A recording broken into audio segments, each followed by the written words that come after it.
तो दोस्तों welcome back to my YouTube channel. हम लोगों का इकोनॉमिक्स का लेक्चर हमको कंटिन्यू करना है, पर कंटिन्यू करने के पहले कुछ बच्चों को कुछ डाउट्स आए थे वो कॉस्ट कर्व में, तो उसको मैं एक बार क्लियर कर दूं। First of all wait a minute, कहां कहां पर डाउट आए थे, लेट मी चेक वंस।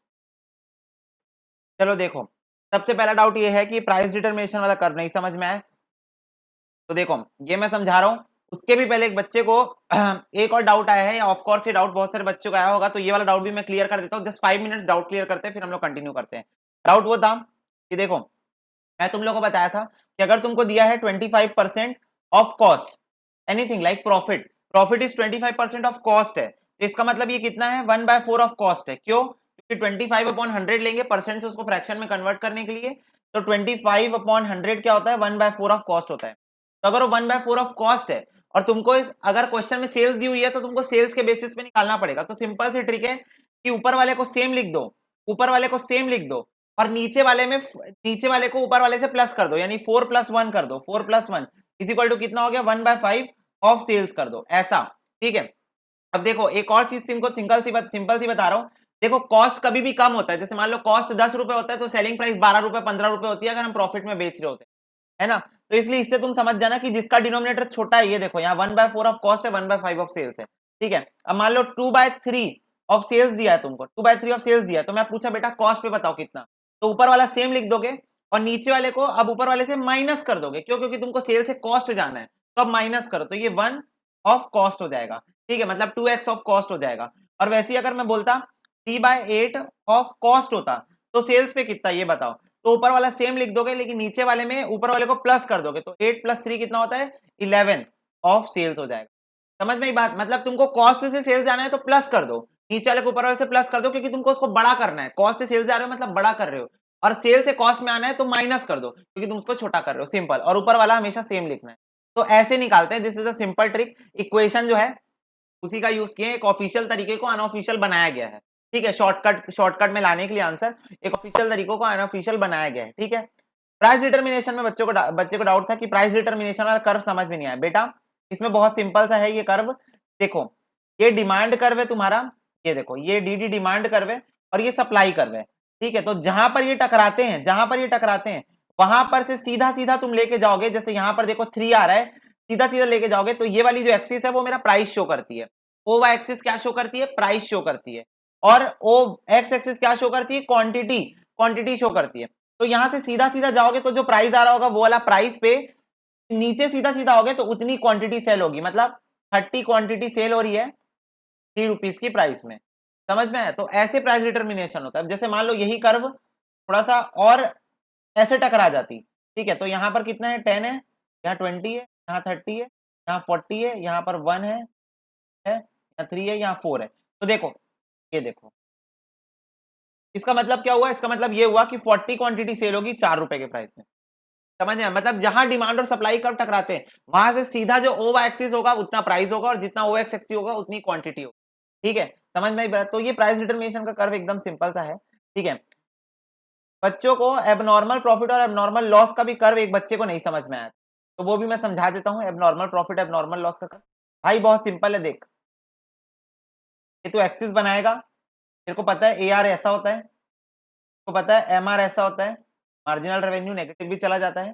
ठीक है, हमको पता है कि मार्जिनल कॉस्ट कर्व जब नीचे से जब अपवर्ड जाते हुए एमआर को काटते हुए निकलती है तो वहां पर क्या बनता है, वहां पर ये हमारा बनता है इक्विलिब्रियम, ये वाला आउटपुट। ठीक है, अब देखो, अब यहां पर तुम लोग समझना बात को कि एवरेज कॉस्ट कर्व अगर मैं निकालू कहीं से, एवरेज कॉस्ट कर्व में निकाल लेता हूं, चलो कहां से निकाल लेते हैं, यहां से निकाल एवरेज कॉस्ट कर्व में निकाल दिया। तो मेरे को एक बात बताओ, यहां पर अगर मैं सीधा जाऊं, वैसे मैं बड़ा बना दिया, तो ये देखो इतना रीजन ए आर और एसी के बीच में कितना गैप है, ये देखो एवरेज रेवेन्यू यहां पर है, एवरेज कॉस्ट यहां पर है। देखो तो इन दोनों के बीच में ये जो गैप आया ना, ये गैप, ये जो स्क्वायर पोर्शन बना ना, ये तुम्हारा एबनॉर्मल प्रॉफिट होता है। क्या होता है? Abnormal profit. यहां पर भी देखो वही दिया है, ये देखो सबसे पहले तुम ए आर कर्व बनाओगे, फिर तुम एम आर कर्व बनाओगे, फिर एक मार्जिनल कॉस्ट कर्व को नीचे से काटते हुए निकलोगे, क्योंकि हमको सेटिस्फाई कराना है कि marginal cost is equal to marginal revenue, और मार्जिनल कॉस्ट कर्व नीचे से काटते हुए निकलेगा। तो यहां पर काटते हुए निकला, तो यहां से सीधी लाइन खींचा गई, यहां से इस क्वांटिटी, ये वाला आउटपुट हम सेल करने वाले, ठीक है, ये वाला आउटपुट हम सेल करने वाले। अब यहीं पर मैंने एवरेज कॉस्ट कर्व निकाला है, यहां से जानबूझ के एआर के नीचे से निकाला, क्यों? क्योंकि मुझे डायग्राम के थ्रू तुमको शो करना है कि एबनॉर्मल प्रॉफिट हुआ है, जानबूझ के एवरेज रेवेन्यू के नीचे से निकालूंगा, नीचे से, समझ में? तो ये देखो एवरेज रेवेन्यू के नीचे से निकला, तो जहां ये वाली लाइन थी इसको तुम और ऊपर ले जाओ, अब ये वाली जो आउटपुट वाली लाइन थी ना, इसको तुम और ऊपर ले जाओ, तो जहां पर ये एआर से टकरा रही है वहीं पर से एक डब्बा बना लो ऐसे करके, जहां वो एसी से टकरा रही है वहां से एक लाइन खींच दो, जहां वो एआर से टकरा रही है वहां से एक लाइन खींच दो।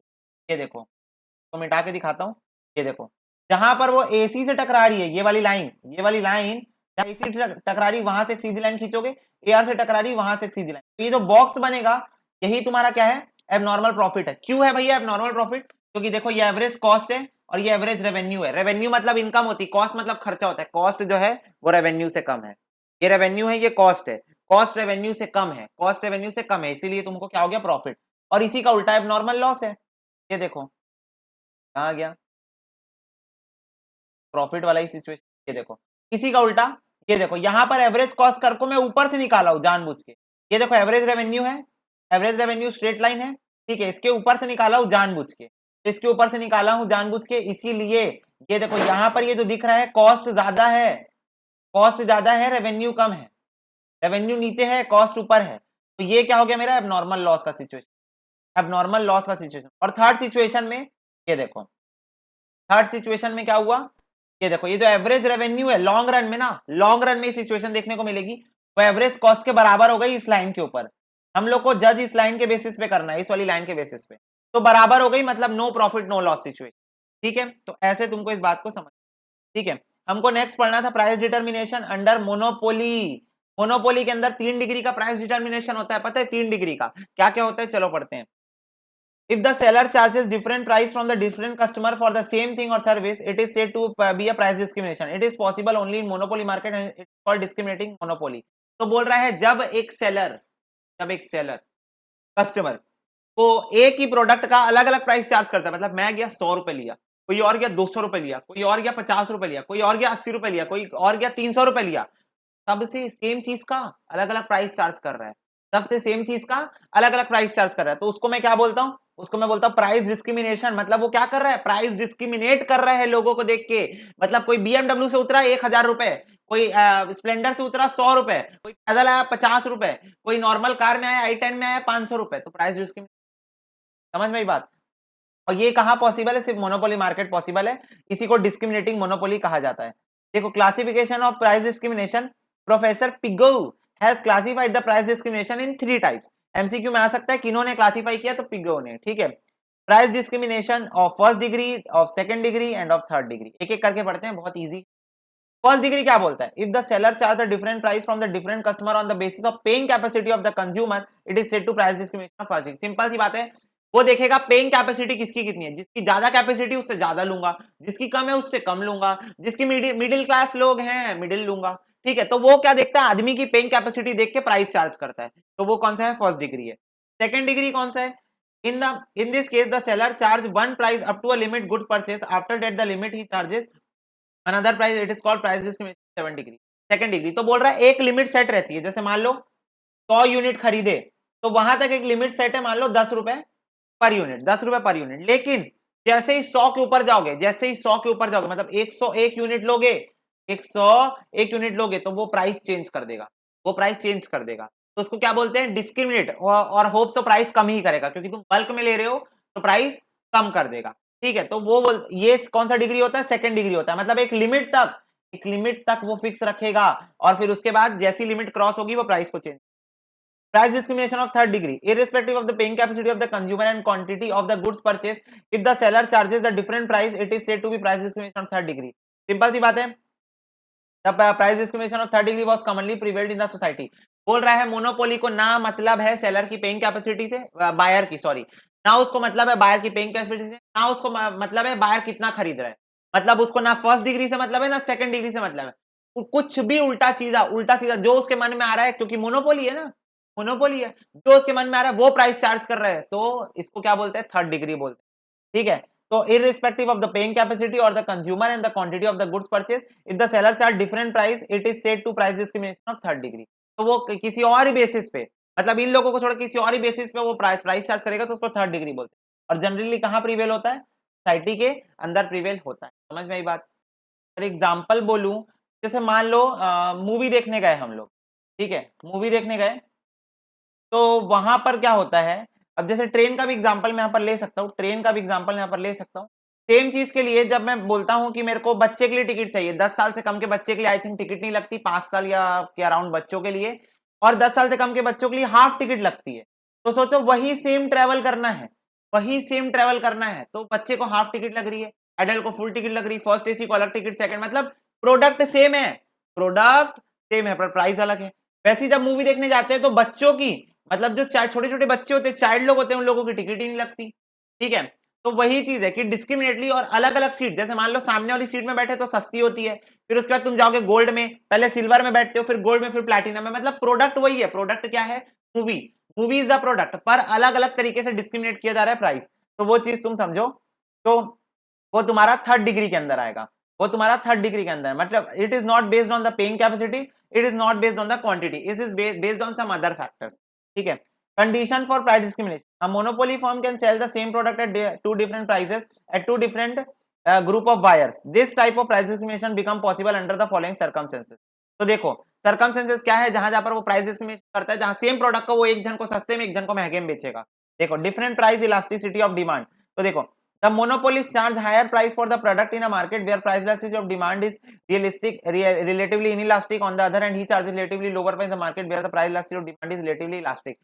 सिंपल सी बोल रहा है, जिस मार्केट में उसकी डिमांड, उसके प्रोडक्ट की डिमांड इनइलास्टिक है, इनइलास्टिक मतलब चेंज नहीं, डिमांड कांस्टेंट उसकी डिमांड रहती है उस मार्केट में, तो वहां पर वो ज्यादा में बेचेगा। क्यों? क्योंकि उसको पता है यहां मेरी डिमांड चेंज नहीं होगी, इनइलास्टिक है मेरी डिमांड। लेकिन जिस मार्केट में उसकी डिमांड इलास्टिक होती है, जहां उसको पता है कि मेरी डिमांड चेंज, वहां पर वो सस्ते में बेचेगा, ठीक है। Tariff barrier: if two markets are separated by tariff wall, the monopolist can follow the principle of price discrimination. For example, the monopolist can sell his product at a lower price in the foreign market and at a higher price in the domestic market. तो बोल रहा है जहां tariff barrier, जहां पर tax का लोचा हो, जहां टैक्स का लोचा हो, जैसे अभी इंडिया में जीएसटी हाइप होने के कारण इंडिया में मोबाइल महंगे मिल रहे हैं। इंडिया में जो मोबाइल का मार्केट है, हर मोबाइल जो 10,000 का मोबाइल 11,000 12,000 में मिल रहा है, क्यों मिल रहा है? टैरिफ के कारण, टैक्स के कारण, टैक्स के कारण। तो वही चीज बोल रहा है कि फॉरेन मार्केट में हो सकता है वो सेम प्रोडक्ट को सस्ते में बेचे, लेकिन डोमेस्टिक मार्केट में वो महंगे में बेच, ड्यू टू टैरिफ पॉलिसी, ठीक है। या फिर ये भी हो सकता है कि जहां वो फॉरेन में बेच रहा है वहां की टैरिफ पॉलिसी बहुत हल्की हो, वहां 0% टैक्स हो या 2% टैक्स हो सेम प्रोडक्ट के लिए, तो वहां सस्ते में यहां महंगे में बिके, जहां 18% जीएसटी हो, तो वो बोल रहा है, ठीक है। Next, geographical distance between the market. Price discrimination also possible when two markets separated from one another by geographical distance. मतलब एक मार्केट दूसरे मार्केट से लाखों करोड़ों किलोमीटर दूर है, मतलब लाखों किलोमीटर दूर है, इसका मतलब कोई इस मार्केट का बंदा उस मार्केट तक और उस मार्केट का बंदा इस मार्केट तक पहुंच, ठीक है। तो in this case the monopolist can sell his product at lower price in the district market and higher price in the local market. तुम लोग सोचोगे भैया लोकल मार्केट में महंगे सस्ते में बेचना चाहिए ना, और दूर वाले मार्केट में महंगे में बेचना चाहिए, नहीं, तुम लोग समझ नहीं रहे हो, ये कुछ और बोलना चाह रहा है, ये तुमको डंपिंग इफेक्ट के बारे में बता रहा है। भैया व्हाट इज डंपिंग इफेक्ट? जो चाइना करता है, चाइना क्या करता है पता है तुम लोगों को? अपनी करेंसी को जानबूझ के डीवैल्यू करता है और इतना भर भर के सब्सिडी देता है अपनी कंपनियों को, काहे के लिए पता है? एक्सपोर्ट करने, एक्सपोर्ट करने के लिए भर भर के, मतलब चाइना का प्रोडक्ट चाइना में महंगा मिलेगा पर इंडिया में वो प्रोडक्ट सस्ते में मिलेगा। क्यों? क्योंकि चाइना जानबूझ के सब्सिडी देता है और डंपिंग इफेक्ट करने की कोशिश करता है। भैया डंपिंग इफेक्ट क्या होता है?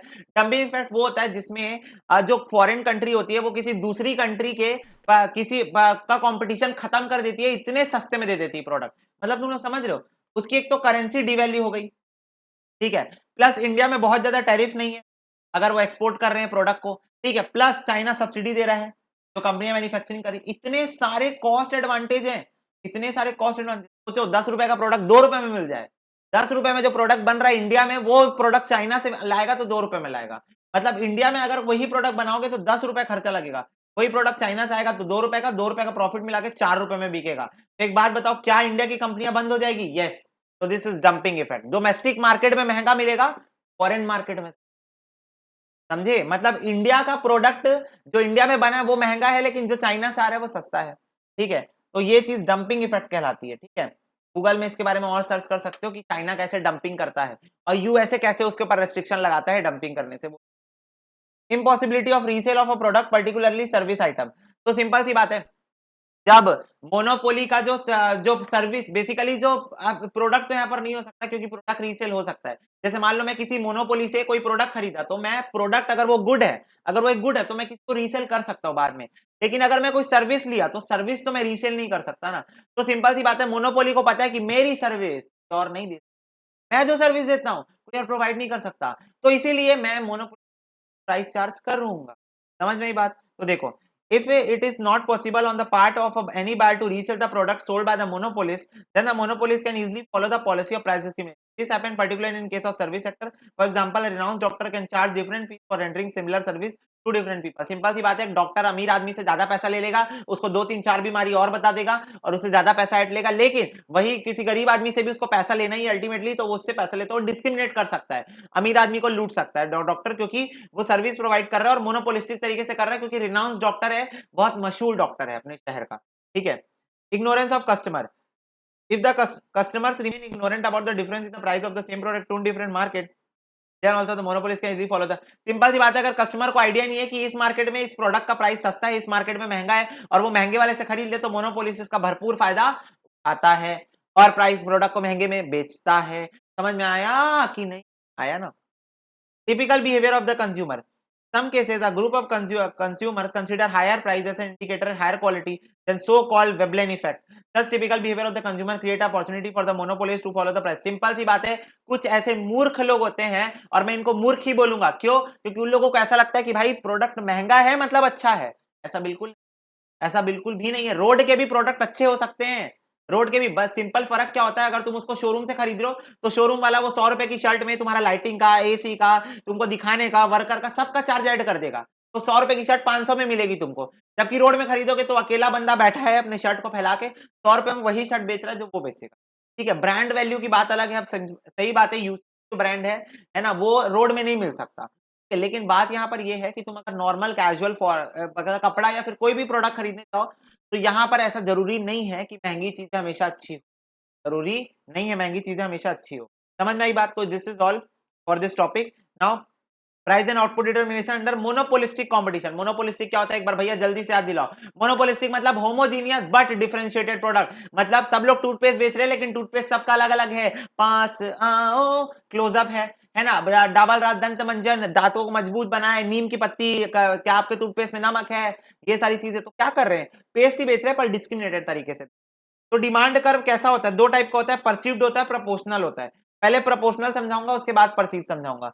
तो प्रोपोर्शनल डिमांड कर्व कौन सा है? This demand curve capture the impact of all the firm simultaneously changing the same price and hence it take into account the effect of the action of the rival. Simple सी बात है, एक industry के अंदर बहुत सारी firms होती है, सारी फर्म्स ये देखो कुछ ऐसा रहता है, ये वाला डिमांड कर्व, और बोलता है कि जब सारी फर्म्स प्राइस कम करेगी तो प्रोपोर्शनेट तरीके से उन लोगों की डिमांड, उन लोगों का आउटपुट भी बढ़ेगा।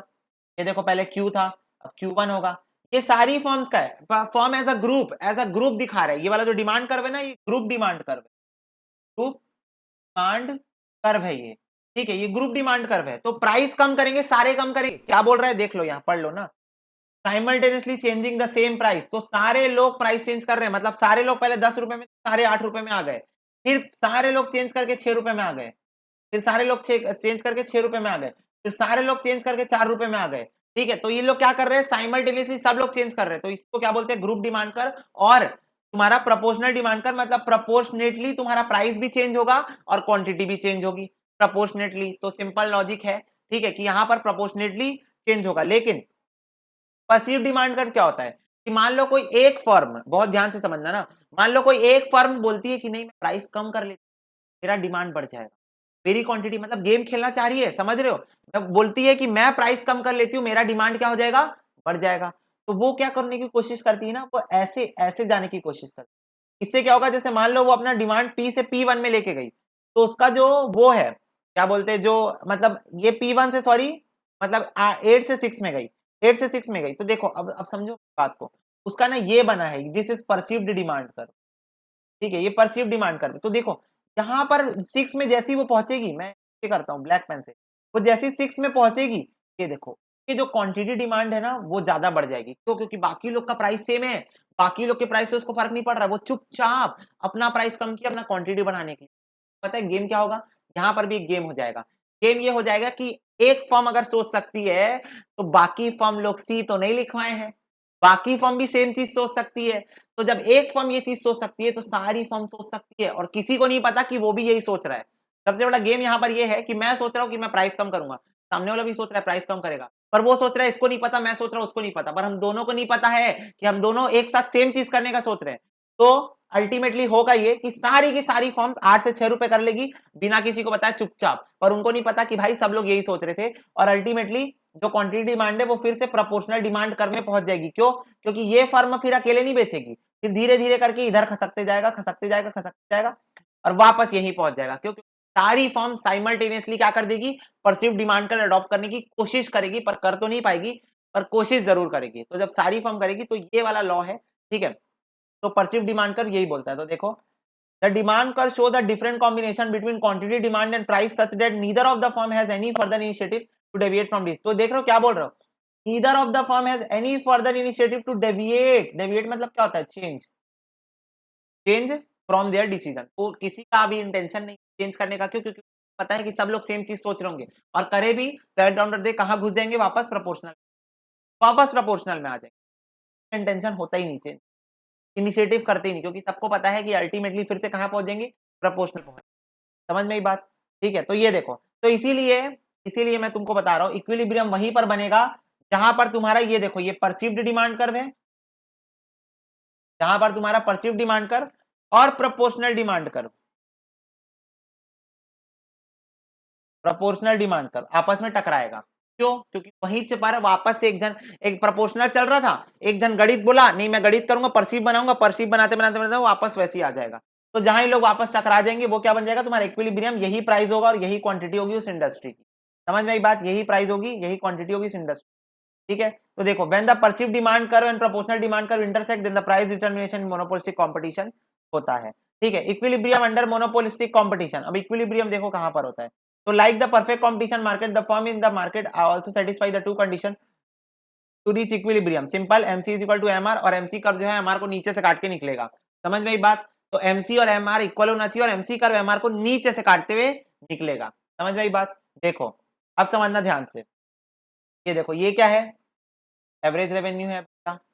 ये क्या है? ये मार्जिनल। क्या मार्जिनल कॉस्ट नीचे से काटते हुए निकलेगा? बोलो हाँ। हाँ देखो ये नीचे से काटते हुए निकला। ठीक है। अब मैं जानबूझ के एवरेज कॉस्ट कर्व को एवरेज रेवेन्यू कर्व के नीचे से लेके जाऊंगा। क्यों? क्योंकि मुझे क्या दिखाना है? एबनॉर्मल प्रॉफिट दिखाना। ये देखो ये रहा एबनॉर्मल प्रॉफिट। जानबूझ के मैं मार्जिनल एवरेज रेवेन्यू कर्व के नीचे से लेके गया एवरेज कॉस्ट को। क्यों? क्योंकि मेरे को एबनॉर्मल प्रॉफिट दिखा। अगर मेरे को एबनॉर्मल लॉस दिखाना होता तो क्या करते भैया? एवरेज कॉस्ट कर्व को यहां से लेके जाते, यहां से। और भैया मेरे को no profit no loss situation दिखानी होती तो क्या करते भैया? तब फिर उसको यहां से लेके तब यहां टकरा देता, तो नो प्रॉफिट नो लॉस हो जाती। समझ में ही बात? तो देखो ये तुमको क्या दिखा रहा है? सुपर नॉर्मल प्रॉफिट की सिचुएशन दिखा रहा है। यहाँ पर वो फिर से सेम चीज एक्सप्लेन किया, तो मैं बार बार वही चीज बताऊंगा। ठीक है। अब देखो long run equilibrium under monopolistic competition कैसे होता है? देखो लॉन्ग रन कैसे होता है। देखो यहाँ पर तुमको डायग्राम दिया है, ये डायग्राम मैं तुमको समझा चुका हूं ऑलरेडी। पूछो कैसे? ये जो मैं तुमको समझा रहा था ना, बस ये वही चीज समझाने वाला है। तो देखो पढ़ो यहाँ पर क्या लिखा है। Access profit earn by each firm during the short run will attract new firms into the market. जब फर्म्स क्या कर रही है? शॉर्ट रन में प्रॉफिट कमा रही है भर भर के। ये देखो ये देखो ये शॉर्ट रन में भर भर के प्रॉफिट कमा रही है। तो जब शॉर्ट रन में भर भर के प्रॉफिट कमा रही है, और तुम लोग को पता है ना मोनोपोलिस्टिक में फ्री एंट्री और फ्री एग्जिट होता है, तो बाकी फर्म देखी अरे यार ये तो फुल प्रॉफिट कमा रही, मैं भी बनाऊंगा मैं भी बनाऊंगा, सब आके कूद पड़ते हैं मोनोपोलिस्टिक कंपटीशन के अंदर। अब भर भर के प्रोडक्शन चालू। फॉर एग्जांपल कोरोना वायरस आया, ठीक है, तो बहुत सारी जो सैनिटाइजर कंपनी और हैंड वॉश कंपनियां थी उन लोगों की अचानक से जिंदगी में खुशियां आ गई। मतलब कोरोना वायरस के टाइम में अगर कोई खुश है तो उन्हीं लोग हैं। तो जैसे ही उनको दिखा, तुम लोग देखे होगे एडवर्टीजमेंट वगैरह, अगर देखते होगे, वैसे तो तुम लोग पढ़ने वाले बच्चे हो कहाँ देखते होगे, पर अगर टीवी में न्यूज़ चैनल में एडवर्टीजमेंट देखो 10 तो सैनिटाइजर की कंपनी अकॉर्डिंग टू WHO हमने बनाया है सैनिटाइजर, ये बनाया वो बनाया हैंड वॉश बनाया, खुल गई। क्यों? क्योंकि उनको दिखा रही है तो प्रॉफिट कमा रहा है, हम भी कमाएंगे। और जब उन लोग उस मार्केट में एंटर करेंगे तो भाई सिंपल सी बात है, वो जो प्रॉफिट पहले फॉर्म्स कमा रही थी वो प्रॉफिट अब 10 लोगों में बढ़ जाएगा। 10 लोगों में, क्योंकि नई फॉर्म्स आ गई है तो उन लोग भी अब प्रॉफिट का हिस्सा खाना चालू कर देंगे, उन लोग भी मार्केट खाना चालू कर देंगे। तो यहाँ पर क्या होगा? प्रॉब्लम क्रिएट होगा। समझ में आई बात? इसीलिए अब देखो, पर मैं मोनोपोली हूँ यूट्यूब में। पूछो कैसे मैं मोनोपोली हूँ? क्योंकि मैं फ्री में लेक्चर दे रहा हूँ ना। फ्री में कौन देगा लेक्चर, ये बताओ? और फिर उसके बाद इतनी मेहनत करके कौन देगा? हाँ ठीक है, देंगे टीचर तो ठीक है, मेरे को लगता है, पर मैं भाई परमानेंट डिसाइड किया हूं कि मेरे को जब तक भगवान इतना सफिशिएंट बना के रखा है कि मैं, भगवान जब तक मेरे को इतनी बेसिक अर्निंग दे दे रहे हैं कि एक तो मेरा खाना पीना, मेरे घर का खाना पीना चल जा रहा है, प्लस प्लस मैं तुम लोगों की हेल्प कर पा रहा हूँ, तब तक मैं लेक्चर डालूंगा। और उसके बाद भी अगर प्रॉब्लम हुई तो मैं 10 जगह काम करके भाई कमाऊंगा, ठीक है, क्योंकि घर चलाना भी जरूरी। और मैं ऐसा नहीं बोलूंगा कि नहीं तुम लोग मेरे को पे करो, ऐसा तो मैं नहीं बोलूंगा। तो मेरे को पे करो, बस वो यूट्यूब ऐड आती है तो देख लिए करो पूरा, है ना? तो उससे कुछ चिल्लर चिल्लर अभी अर्निंग चालू हुई है भैया, बहुत कम अर्निंग होती है, रिवील करूंगा कितना रुपया अर्न होता है, बस तुम इतना ही समझ लो, मंच खा सकता हूँ, नहीं अर्निंग होता है, ठीक है? तो मैं किसी दिन रिवील करूंगा जब क्या बोलते हैं कुछ थोड़ा तो अर्न हो जाए, दिखाने लायक ही नहीं इतना कमाया हूं, तो अर्न हो जाए। बाकी तो एक वाईफाई का रिचार्ज भी नहीं करा सकता मैं एक महीने का, इतना कम अर्निंग रहता है, ठीक है? तो वही चीज, बस ऐड देख लोगे तो उससे थोड़ी बहुत मेरी अर्निंग हो जाती है। और वीडियो को शेयर कर दोगे अपने फ्रेंड्स के साथ, ज्यादा लोगों के साथ शेयर करोगे तो उससे क्या बोलते थोड़ा मेरा हेल्प, क्या बोलूं, बाकी पढ़ाई करो और कोई दिक्कत। So as there is no barrier on the entry into the market, the new firms easily enter into the market in the long run. As a result, the actual market share of the each firm will be less than before. So the actual market share demand curve shift in the leftward direction, and that situation, each firm may think that will a fall in their product price, more quantity can be sold, following is perceived demand curve. तो देखो यहाँ पर game समझो तुम लोग, मैं तुम लोग को समझा दिया हूँ। क्योंकि इतनी सारी फर्म एंटर कर रही है मार्केट में, तो अब प्रॉफिट बढ़ने वाला है, डिमांड कर्व घटने वाला है, और तो इसीलिए डिमांड कर्व लेफ्टवर्ड शिफ्ट हो, को पता है ना लेफ्टवर्ड क्यों शिफ्ट हो रहा है? शिफ्ट इन डिमांड कर्व पढ़ाया था, रोटेशन इन डिमांड कर्व और शिफ्ट इन डिमांड कर्व पढ़ाया था, मतलब movement along the same demand curve और चेंज इन डिमांड, है ना? तो लेफ्टवर्ड शिफ्ट हो जाएगा क्योंकि जो डिमांड कम हो जाएगी due to any other factor, ठीक है? एनी अदर फैक्टर क्या है कि ऑल फर्म्स घुस रही मार्केट में, ठीक है? तो इस सिचुएशन में वो क्या सोचेगी, फर्म्स क्या सोचेगी कि चलो हम लोग अपना प्राइस कम करते हैं ताकि हमारी सेल्स बढ़ जाए। अब हम लोग प्राइस कम करेंगे, हमारी सेल्स बढ़ जाए। और ये कौन सी मेंटलिटी है भैया? अभी तो आप बताए परसिव डिमांड कर्व वाली मेंटलिटी। कौन सी मेंटलिटी है? परसिव डिमांड कर्व वाली। तो देखो, product price more quantity can be sold following is perceived demand curve, ठीक है? तो इसी को अंडरलाइन करना। thus in an attempt to increase the profit, a firm want to lower the price, it expect to sell more along its perceived demand curve. A situation of price competition would arise which each firm tries to do the same thing independently. तो देखो सबसे बड़ा game क्या है? each firm try to do the same independently, मतलब किसी को नहीं पता कि दूसरा ये कर रहा है, सब एक साथ अपना प्राइस गिराने की कोशिश करेंगे, सब एक साथ प्राइस गिराएंगे। अल्टीमेटली परसीव्ड वाला जो भावनाएं थी, जो परसीव्ड डिमांड कर बनाने की कोशिश थी, वो कोई नहीं कर पाएगा चीज। तो क्योंकि जब सब प्राइस गिरा देंगे तो फिर से प्रोपोर्शनल बन जाएगा, क्योंकि प्रोपोर्शनल क्या होता है? साइमल्टेनियसली प्राइस चेंज होता है। तो सब एक साथ बिना, किसी को नहीं पता कौन प्राइस गिरा रहा है कौन नहीं गिरा रहा है, सब एक साथ गिराना चालू कर देते, अल्टीमेटली वो परसीव्ड बन ही नहीं पाता, प्रोपोर्शनल ही बन जाता, ठीक है? तो यहाँ पर यही डायग्राम को एक्सप्लेन किया है, ये देखो।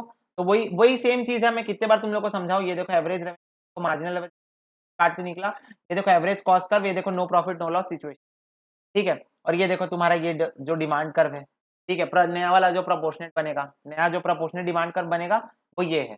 समझ में एक बात? तो देखो वो आगे जाने की कोशिश तो करेगा, वो आगे जाने की कोशिश तो करेगा, पर जा नहीं पाएगा, पर जा नहीं पाएगा। समझ में एक बात?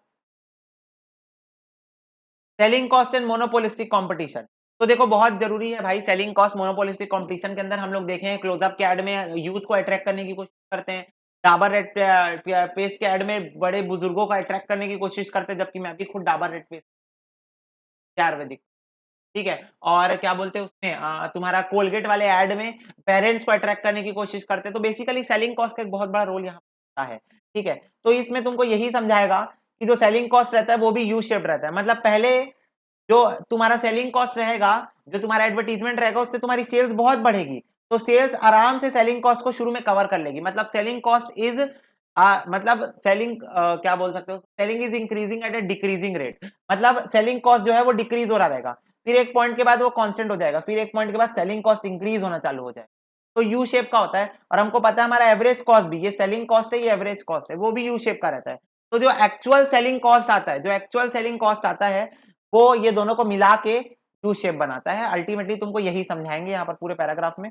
देखो, the recognition of product differentiation provide the rationale for the selling expenses, particularly expenses for advertisement incurred by any firm under monopolistic competition. The firm desire to facilitate the difference between its own brand and other brand for its product of label, though in advertising other selling activities. Thus selling expenses have a definite role in strengthening the preference of the consumer for the advertised product and making the demand for the product relatively inelastic. Chamberlin argues that there are both economies and यहां से पढ़ो, ये देखो यहां से, इसके पहले तक तो मैं तुम लोग को बता दिया हूं क्या बोला था। चैम्बरलिन ने आर्ग्यू किया कि there are both economies and diseconomies. ये देखो ये कौन सा सिचुएशन है, इकोनॉमीज का। जब तक कॉस्ट कम हो रही थी तब तक मैं इकोनॉमीज की सिचुएशन में था, जब कॉस्ट बढ़ना चालू हो गई मैं कौन सी सिचुएशन में पहुंच गया, डिस इकोनॉमी। समझ में आई बात। तो चैम्बरलिन ने आर्ग्यू किया कि इकोनॉमिक डिस इकोनॉमी दोनों होता है with change in the level of output at the initial stage। ये देखो यहां से देखो, at the initial stage expansion in sale will not require an equiproportionate increase in selling expense। मतलब बोल रहा है जैसे तुम सेल बढ़ाओगे तुमको इक्वली सेलिंग कॉस्ट नहीं बढ़ाना पड़ेगा, सेल बढ़ाने के लिए इक्वली प्रोपोर्शनेटली सेलिंग कॉस्ट नहीं बढ़ाना पड़ेगा। मतलब सेल्स इतनी बढ़ रही, सेलिंग कॉस्ट इतनी बढ़ रही, सेल्स इतनी बढ़ रही, सेलिंग कॉस्ट इतनी बढ़ रही, सेल्स इतनी बढ़ रही, में इनिशियल स्टेज। के बाद देखो and this cause a decline in speed more than per unit of output। ठीक है, decline is spend per unit of output, मतलब बोल रहा है per unit cost of production, per unit cost जो है उसको कम कर दिया इस वजह से ये, to attract the buyer of the other variety. तो सिंपल सी बात है बायर्स को अट्रैक्ट करने के लिए। And average selling cost will arise, तो बोल रहा है एवरेज सेलिंग कॉस्ट। तो फिर उसके बाद क्या बोल रहे हैं, देखो सिंपल सी बात है, तो पहले डिक्लाइन रेट में होगा, फिर कांस्टेंट होगा, फिर जब इंक्रीज होगा तो बाद में पर यूनिट कॉस्ट बढ़ते चला जाएगा, बाद में पर यूनिट कॉस्ट क्या होते जाएगा, बढ़ते चला जाएगा। तो the average selling cost curve becomes U shape. तो सिंपल सी बात है पहले डिक्लाइन फिर कांस्टेंट फिर इंक्रीज, तो एक यू शेप बना देगा। And the vertical summation of the U shape the average cost curve. और बोल रहा है U shape average cost curve और एवरेज सेलिंग कॉस्ट कर्व ये दोनों का क्या है, सबमिशन है। क्या है, सबमिशन, वर्टिकल समेशन है, मतलब दोनों को मिला के क्या बनेगा, result in the true AC curve, average cost curve, असली एवरेज कॉस्ट कर्व बनेगा। मतलब तुम्हारा जो U shape average cost curve है प्लस सेलिंग कॉस्ट कर्व है, ये दोनों को मिलाओगे तो ट्रू एवरेज कॉस्ट कर्व तुम्हारा बनेगा। मतलब एक्चुअल में जो प्रोडक्ट की जो पर यूनिट प्राइस होगी वो बनेगी ये दोनों को मिलाने से। ये दोनों को जब मिला लोगे तब तुम्हारी प्रोडक्ट की एक्चुअल में कॉस्ट बनेगी, ट्रू एवरेज कॉस्ट बनेगी। तो यहां पर देखो डायग्राम में तुमको वही समझाने की कोशिश, ये देखो यहां पर समझो, ये देखो यहां पर इक्विलिब्रियम, एक सेकंड एक मिनट, चलो बेटा देख, हाँ तो कहाँ थे हम लोग, मैं ये बता रहा था कि देखो इस प्राइस पॉइंट पे ये देखो यहाँ पर क्वांटिटी डिमांड और इक्विलिब्रियम भी अटेंड है। ठीक है, यहाँ पर देखो तुम लोगों को दिख रहा है long run average cost curve दिख रहा है यहाँ पर, ये देखो long run average cost curve. तो देखो यहाँ पर तुम दिख रहा होगा long run average cost curve नीचे जा रहा है, कांस्टेंट हुआ और फिर ऊपर जाना चालू हुआ। तो देखो जहां पर ये लोवेस्ट है वहां पर एक्सेस कैपेसिटी तुमको शो हो रही है, ये देखो एक्सेस कैपेसिटी शो हो रही है। क्यों, क्योंकि यहाँ पर जो एवरेज कॉस्ट है वो क्या है, लोवेस्ट है, लोवेस्ट है, तो इसलिए तुमको यहाँ पर क्या शो हो रही है, एक्सेस कैपेसिटी। बाकी इस डायग्राम में तुम लोगों को ज्यादा सोचने समझने की जरूरत नहीं है। ठीक है, नेक्स्ट देखो price and output determination under oligopoly market. तो ओलिगोपोली मार्केट के अंदर हम लोग अब देखेंगे कि प्राइस और आउटपुट डिटर्मिनेशन कैसे होता है। तो यहाँ पर देखो तुम लोगों को 1 2 3 4 5 मॉडल तुमको अलग अलग देखने हैं। पहला है तुम्हारा कॉर्नोट मॉडल, दूसरा है तुम्हारा टैकलबर्ग मॉडल, तीसरा है तुम्हारा बर्ट्रैंड मॉडल, चौथा है एजवर्थ और पांचवा है कोलोसिव। कोलोसिव वाला तुम लोग 12th में पढ़े होंगे। ठीक है, इसके अलावा 4 नए हैं। तो देखो according to the Cournot each duopolist believe that regardless of his action and they effect upon the market of the product the other will go producing the। तो सिंपल सी बात है कॉर्नोट मॉडल। अब देखो यहाँ पर तुम लोगों को शॉर्ट में दिया है तो मैं शॉर्ट में ही पढ़ा रहा हूँ, मैं डेप्थ में नहीं पढ़ा रहा हूँ, क्योंकि ये थ्योरी अपने आप में बहुत बड़ी बड़ी है, सबके अंदर सेपरेट डायग्राम वाइग्राम बनाना पड़ता है। तो मैं तुम लोगों को सिर्फ वही शॉर्ट में जो तुम्हारे सिलेबस में दिया वही समझा रहा हूँ। तो यहाँ पर बोल रहा है कि ऐसा डुओपोलिस्ट सोचता है, उसका ऐसा भरोसा है कि उसके जो भी एक्शंस होंगे मार्केट के अंदर और जो भी इंपैक्ट होगा मार्केट के अंदर, कुछ भी हो, जो बाकी उसके राइवल्स हैं उन लोग सेम प्रोड्यूस करेंगे, प्रोड्यूसिंग सेम कमोडिटी, तो सेम कमोडिटी करेंगे, ऐसा वो बिलीव करता है कि उसके एक्शन का कोई फर्क नहीं पड़ेगा मार्केट में। ठीक है, तो ये क्या है, कॉर्नोट मॉडल। तो ये चीज तुम याद कर लो, एमसीक्यू के लिए जस्ट याद कर लो। Cournot output is 2/3 of the competitive output and the price is 2/3 of the most profitable, that is monopoly price. तो 2/3 बस याद कर लो, बाकी ज्यादा कुछ दिमाग दौड़ाने की जरूरत यहाँ नहीं।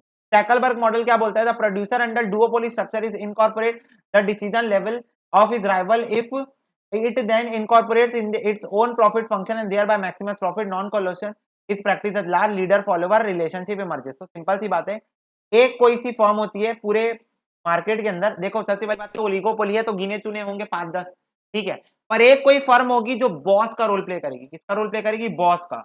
और वो क्या करेगी, वो आउटपुट डिसीजन करेगी प्लस सबसे बड़ा मार्केट शेयर सबसे बड़ा मार्केट शेयर यही लेके जाएगी, सबसे बड़ा मार्केट शेयर लेके जाएगी, प्राइस डिसाइड करेगी और बाकी लोग सिंपल सी बात है उसको फॉलो करेंगे और जो बोलेगी वही वही करेंगे कि तेरा इतना आउटपुट है, तेरा इतना आउटपुट है, तेरा इतना आउटपुट है। तो वो जो बॉस वाली फर्म है जिसका बहुत ज्यादा दबदबा रहेगा मार्केट में, वो क्या करेगी, वो यहाँ पर क्या करेगी, एज अ लीडर वो करेगी, बाकी लोगों को अपना फॉलोवर करवाएगी, बाकी लोग से अपने को फॉलो करवाएगी, मतलब सिंपल सी बात है कि लीडरशिप का रोल प्ले करेगी और सबसे बड़ा मार्केट का शेयर लेके जाएगी। तो इसलिए बोल रहा है देखो, लीडर फॉलोवर रिलेशनशिप कोलोजन यहाँ पर पॉसिबल नहीं है, और सिंपल सी बात है own own profit function and thereby maximize profit. तो उसका सिर्फ एक ही क्राइटेरिया रहता है कि मेरा प्रॉफिट भर भर के होना चाहिए, बाकी लोग को भी बांटूंगी, बाकी लोग को भी बांटूंगी, पर मेरा सबसे ज्यादा प्रॉफिट होना चाहिए। समझ में आया?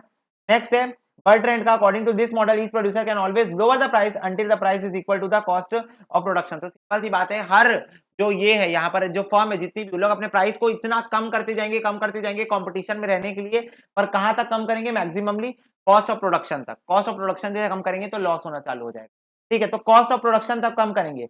भैया ये क्यों कम कर रहे हैं, इतना क्यों कम कर रहे हैं? तो सिंपल सी बात है, ये ना बैरियर क्रिएट करना चाह, क्या क्रिएट करना चाह रहे हैं पता है, बैरियर क्रिएट करना, सिंपल सी बात है, ताकि हम लोग प्राइस इतना कम कर दे कि कोई सोचे भी मत मार्केट में एंटर करने का, मार्केट में एंटर करने का ख्याल भी नहीं आया किसी के दिमाग में, इतने सस्ते में बेचेंगे प्रोडक्ट को। और इससे क्या कर रहे हैं लोग, मार्केट शेयर कैप्चर कर।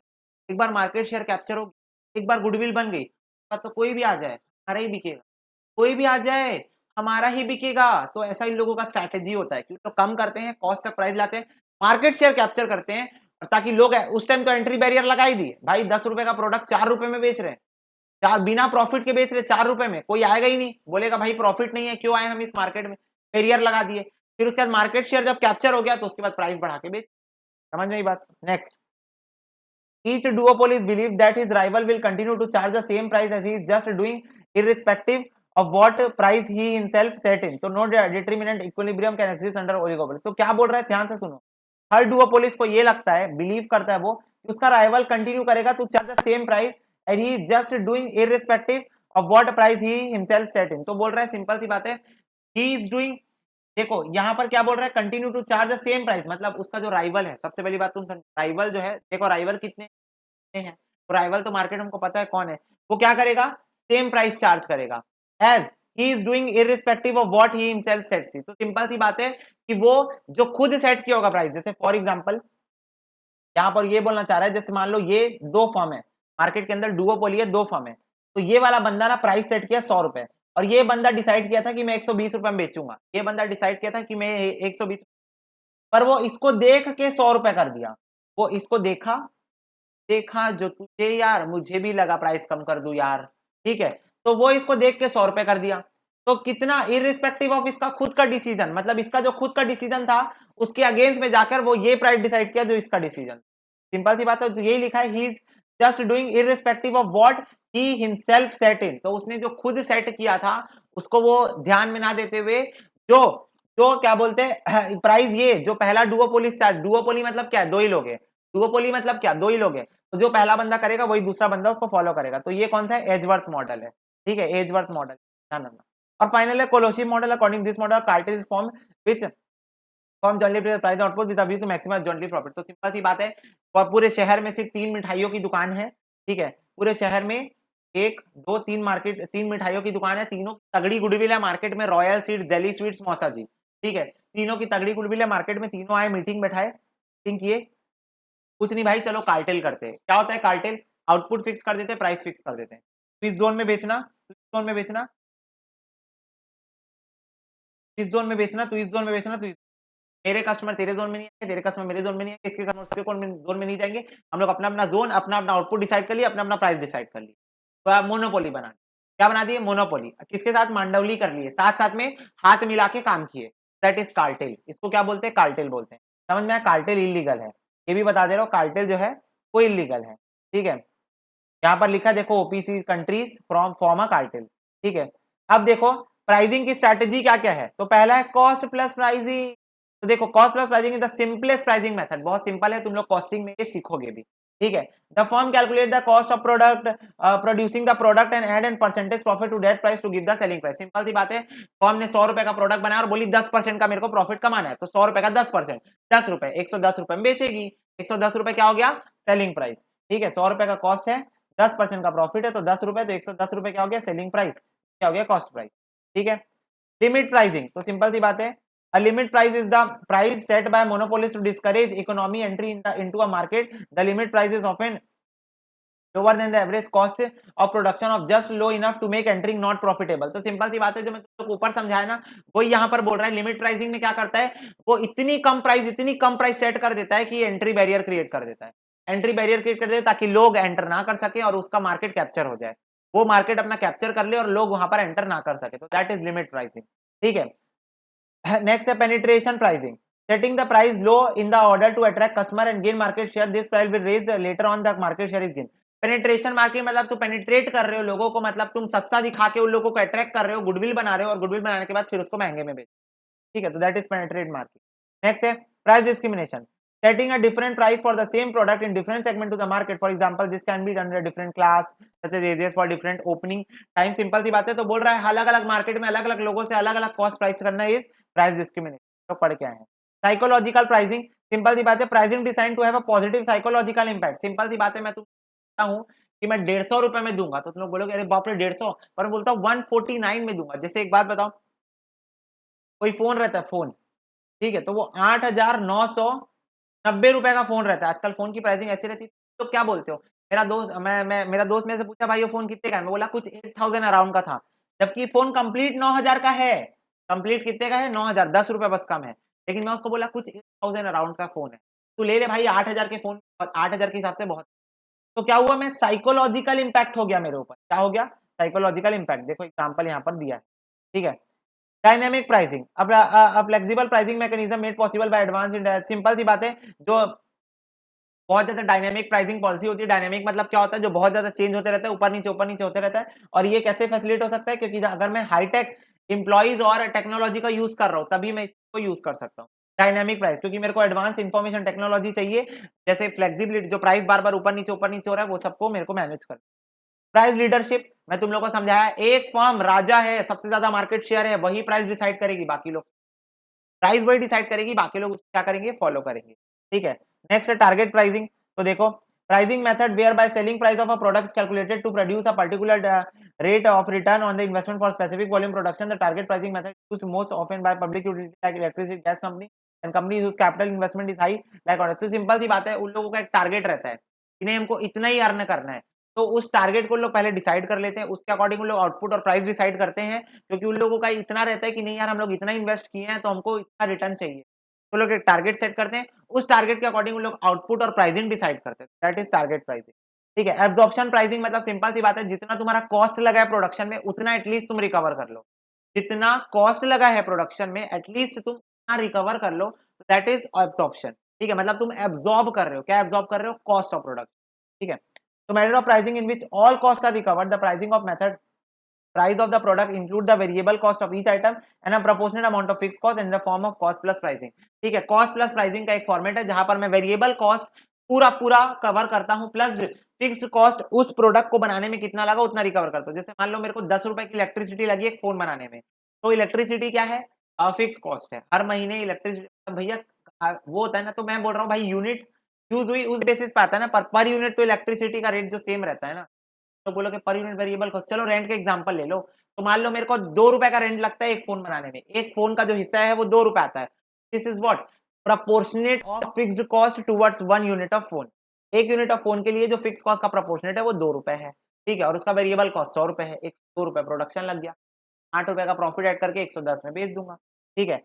High low pricing, method of pricing of an organization where the goods and services offered by organization are regularly priced higher than competitors but through promotion advertisement lower price are offered। तो simple सी बात है, तुम अपने competitor से महंगा price दिखाओगे, competitor बेच रहा है 80 में, तुम बेचोगे 100 में, लेकिन तुम लोग बोलोगे कि 100 रुपए का सामान लो, उसमें 10 रुपए का कूपन मिलेगा, वाउचर मिलेगा, गिफ्ट मिलेगा, 10 कूपन में तुमको प्राइस मिलेगा, 20 कूपन में तुम लोग को प्राइस मिलेगा, तो this is what high low pricing. इसका मेरे पास एक अच्छा एग्जांपल है कि फॉरेन में 2 कार वॉश वाली दुकानें खुली आजू बाजू में 2 कार वॉश वाली दुकान खुली, तो एक बंदा क्या बोला कि तुम एक बार कार वॉश कराओ तुमको 3 टिकट मिलेगी, सॉरी 2 टिकट मिलेगी, और एक बंदा बोला तुम एक बार कार वॉश कराओ तुमको 3 टिकट मिलेगी, क्या मिलेगी 3। ठीक है, ये वाला बंदा क्या बोला ये वाला बंदा बोला कि क्या बोलते हैं, तुम लोगों के पास जब 10 टिकट हो जाएगी तो तुमको एक कार वॉश फ्री में मिलेगी। मतलब तुम 5 बार करवा लो कार वॉश, तुम 5 बार करवा लो कार वॉश तो तुमको एक कार वॉश फ्री मिल जाएगी। 10 टिकट हो जाएगी, एक कार वॉश तुमको क्या मिल जाएगी, फ्री मिल जाएगी। ठीक है, और ये वाला बंदा बोला, एक मिनट रुको, नहीं इसका कुछ और था, याद करने दो।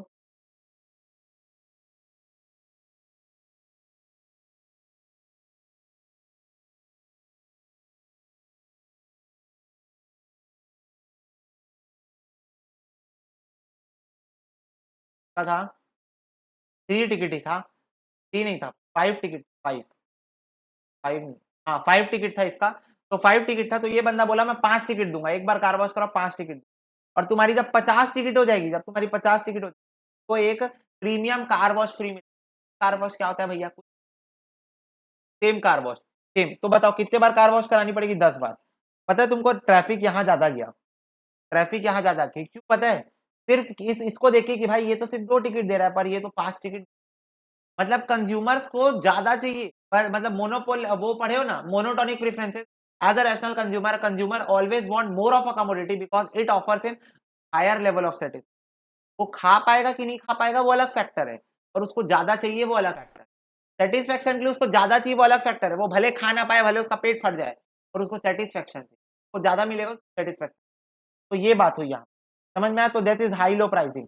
फिर है मार्जिनल कॉस्ट। मार्जिनल कॉस्ट मतलब होता है जो एडिशनल कॉस्ट लगा एक और यूनिट बनाने में, एक और यूनिट बनाने में जो तुमको एडिशनल कॉस्ट लगा वो मार्जिनल कॉस्ट कहलाता है। और तुम्हारा हो गया चैप्टर ये वाला समाप्त। तो वीडियो को लाइक कर दो, शेयर कर दो अपने दोस्तों के साथ। इस वीडियो में इतना ही, मिलता है अगले वीडियो में। कोई डाउट हो तो पूछ लेना कमेंट सेक्शन में। तब तक के लिए बाय बाय।